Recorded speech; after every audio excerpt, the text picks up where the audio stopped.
Hey everyone, this is Keith Scott from out in Sydney, Australia. I'm one of the voices of Bullwinkle J. Moose. It's time to watch Relentless and Unstoppable. And so give it up for your main hosts, Douglas Kenny and Andy McPhee.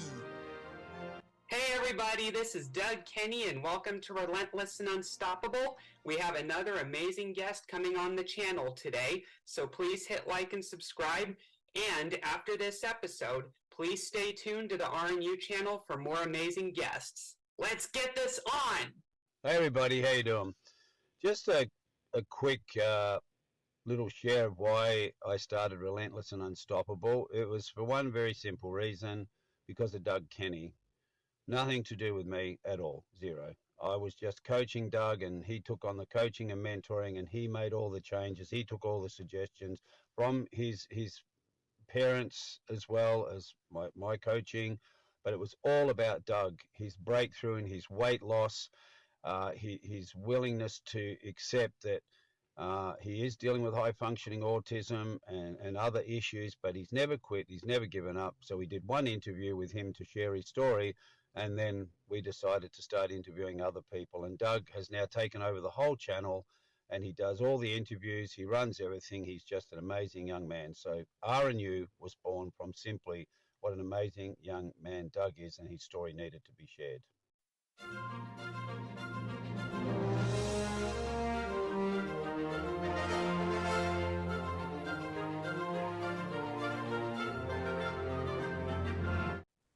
Hey everybody, this is Doug Kenny from Relentless and Unstoppable, and we have Joshua Mabe with us. Hey, how you doing?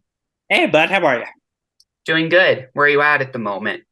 I am in Louisville, Kentucky, and I am in my condo that I bought in October of last year.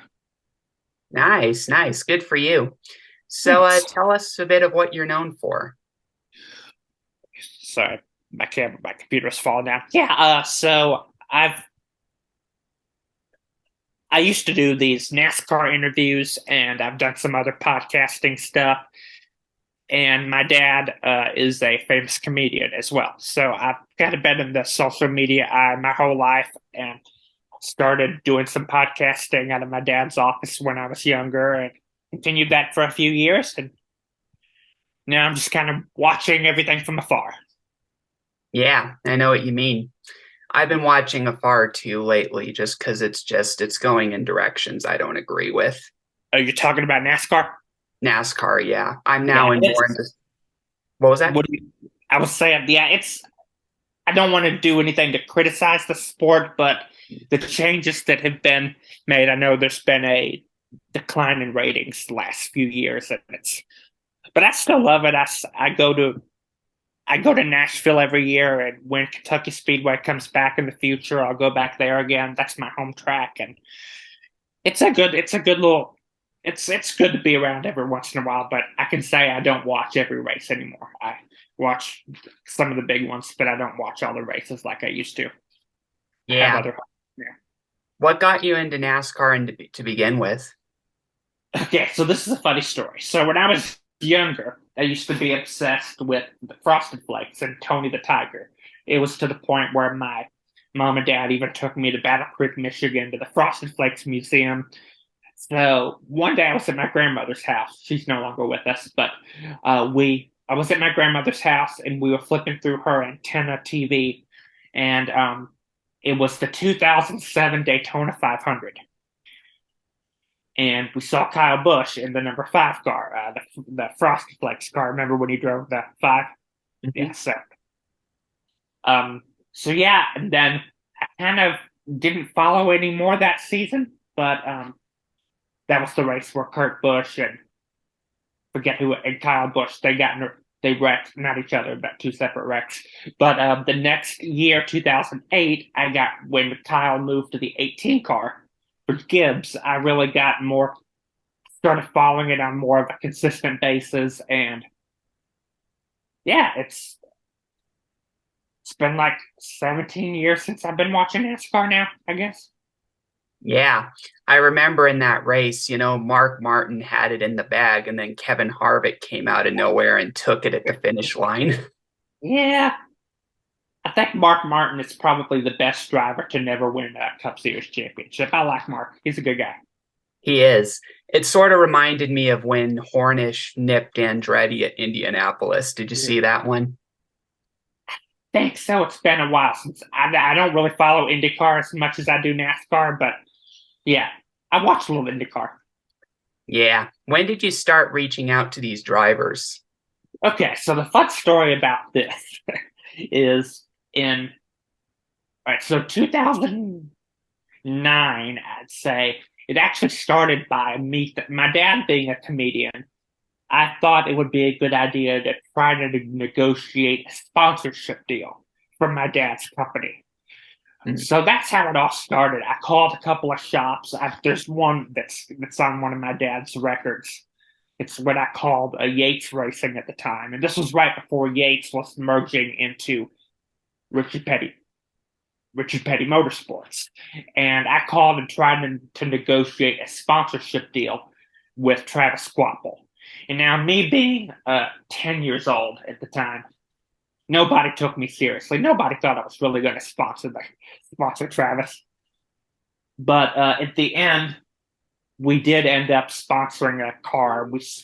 We sponsored an ARCA car, Steve Blackburn, the number 68 in the 2010 Daytona 500. So we did that, which was amazing. And that was actually Danica Patrick's first ARCA race, her first stock car race, too. So that was a good race. And then from then, as far as actually the interviews, the first one I did was with someone that worked at Morgan McClure Motorsports. Remember Morgan McClure? Mm-hmm. The 4-car, yeah. I interviewed them and asked if they were going to come back racing and stuff like that. So I did that interview. And then I reached out to Joe Nemechek. And Joe took the time to chat with me like for about 20 minutes. That was my first real interview with a driver. And I thought after that, hey, if I can get Joe Nemechek on the phone, why not try to get some other folks on the phone? And most of them were like underfunded Cup drivers and some of the Xfinity and truck, or Nationwide at the time, Nationwide and truck drivers. But I got really close to getting an interview with Carl Edwards at one point and an interview with Michael McDowell at one point. But the dates and times didn't work out on that one. I see. Didn't you also do John Cohen from Extreme Racing and a few others? Oh, yeah, Joey Cohen, or not, sorry, John Cohen. Joey Cohen's at RCR. John Cohen from Extreme Motorsports. Yeah, I interviewed him. Obviously, he's not really around much anymore, but I interviewed him. I've interviewed people like David Rudiman, David Reagan. Lana Castle has become a really good friend of mine over the years, each because of the interviews that I've done with him. Landon, he and I, every time we're at a race, we catch up and talk for a little bit. And the big one, the people who were always really good to me were the people in broadcasting. Like I had John Roberts, Adam Alexander's done like 3 interviews with me, Danielle Trotta, Bob Barsha, another name I'm sure you know, has done 2 interviews with me. So a lot of the broadcasters were also good to work with as well. That's amazing, man. Have you ever tried doing interviews these days, or are you kind of done with them? It's something I could try again, but it's something that at this point in my life, I'm not as well connected with the industry as much as I used to be. So I kind of feel like I don't have the name recognition I did back then, so I don't think I'm going to give that another try. I mean, I enjoy interacting with the friends I still have in the industry, but it's just come to the point where I've got other things on my plate, and I don't have time to be turned down by put all this energy into stuff and then be turned down by PR reps who don't want to grant an interview with someone who doesn't have any name recognition. I see what you mean. So what are you doing these days? Well, I work at a local pizza restaurant in Louisville, and I split my time between here and Hilton Head, South Carolina, a beautiful beach in South Carolina. I'm active in my church. I sing in the choir. I'm a song leader. I worship lead several times a year. And I'm just one of my favorite things to do. I watch a lot of late night talk shows, like the Tonight Show starring Jimmy Fallon and Saturday Night Live, which are two of my favorite late night shows. I watch Chicago Fire on NBC. That's another good show. And I love traveling. I went to New York earlier this year. I have another trip possibly coming up in December, and I just like traveling. Me too, man. That's always awesome to travel. So yeah, after that, didn't you say you have some sort of neurological condition? Thanks for bringing that up. I have a symptom called Tourette Syndrome. Can I go into the story about that? Do you have time for the story? Yeah, go ahead. Oh, yeah. So when I was in fifth grade, I was attending a local public school here in Louisville. And I noticed I just felt the urge to blurt out like that. And I remember, I've never dealt with this before. Why am I doing this? So I went to the doctor and they diagnosed me with Tourette syndrome. And now, when I went into middle school, I switched schools, went to a small private school. They were great to deal with, good people, but the tics got really, really bad, to the point where I was blurting out obscene words, dropping the F-bomb nonstop in class, basically a Tourette syndrome. You don't mean to do it, but something in your mind tells you to just blurt stuff out. So it lost me a lot of friends, a lot of people, but it's hard for people to understand. Yeah, I know what you mean. I had a couple schoolmates that had Tourette, and then I met an author that had Tourette named Brad Cohen. Ever heard of him? Nice. No, but I'll definitely check out his work. Yeah, he has a book called At the Front of the Classroom, which talked about how he was allowed at the front of the classroom when his school learned about Tourette syndrome. Nice. I actually had a similar experience when I was in fifth grade. There was our counselor at the time, who actually goes to my church and I still see pretty often. She brought a specialist in to teach the class about my condition. And at that point, we brought magazines in to read, and I was like the teacher. I got to call out people to read different sections of the magazine. It was called That Darn Tick. And I remember reading with the class about Tourette's and stuff like that. Yeah, for sure. What did you do personally to get through all that? Because didn't you say you also had obsessive compulsive disorder? Yes, I still struggle with obsessive compulsive disorder. When I went in high school, the Tourette's started winning away, and the OCD started taking a bigger portion of my life. And I ended up going to treatment last year to get some help where I could have a better relationship with my family and other folks around me. Good on And you. I can tell you, going to treatment is literally the best thing you can do. I'm just so glad I did it. Would I do it again? No, I'm in a good place now. But it was good to be able to get away for a couple weeks without my phone, with no contacts to the outside world, and not worry about any struggles that was going on in the outside world, or just work on myself, put myself first. Because you know, Doug, you get so wrapped up in stuff, it's hard to sometimes take time for yourself. Yeah, I know what you mean. That's true, So what was the therapy like? What'd you do? Okay, so it was a lot of group therapy. How do I describe this best? So they would put the guys in one room and the gals in another room, and we would do different stuff. Like we would have art therapy, music therapy. We would do exposures. We would just learn more about why we do. It was just a free for all. We could all, I'm not free for all like that, but no topic was off limit. We could talk about anything that was bothering us. We discussed different coping skills about different things, and it worked out really well. I really enjoyed the group of people that I went to treatment with, and I still talk to a few of them. So it was I'm glad I did it. I don't regret it at all.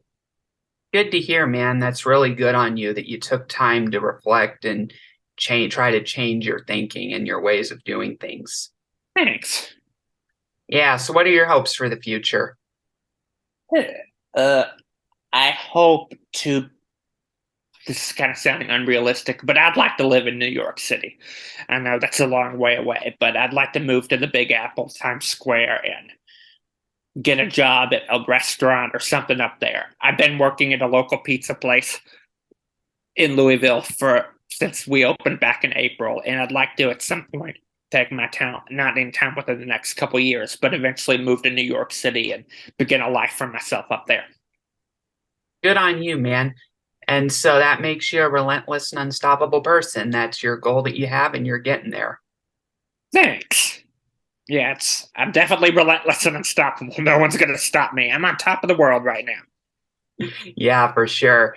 So this is the final question I have, which is, how can your journey impact the world? Hey, that's a really good question, Doug. I mean, I think if I can show others that I can do these things, like the Josh from 3 years ago would not have been able to be a host at a restaurant. Or the Josh from 3 years ago would have never been able to live on his own or take care of myself on a day-to-day basis. But now I'm happy to say I'm living in my own condo, and I love it. And I think if I could be an inspiration for others, I definitely want to be a part of that. Good for you, man. That's amazing. So, yeah, where can people find you? You can follow me on Twitter. I'm sorry, not Twitter, Facebook, and send me a friend request. I'm happy to connect with anybody who wants to chat about any of this stuff we talk about. It's just Josh Mabe, and I'd love to get in touch with some folks. All right. So that's all we have, but we thank you for coming on. Thanks, Doug. Thanks for having me. So everybody, please check him out on Facebook. Please hit like and subscribe on this video, and we'll see you next week for the next episode of R&U. Gee, that's all we have for Relentless and Unstoppable. So tune into the next episode to hear more amazing stories from amazing guests. This is Keith Scott from Sydney, Australia, saying so long, and I'm smarter than the average bear. Gee.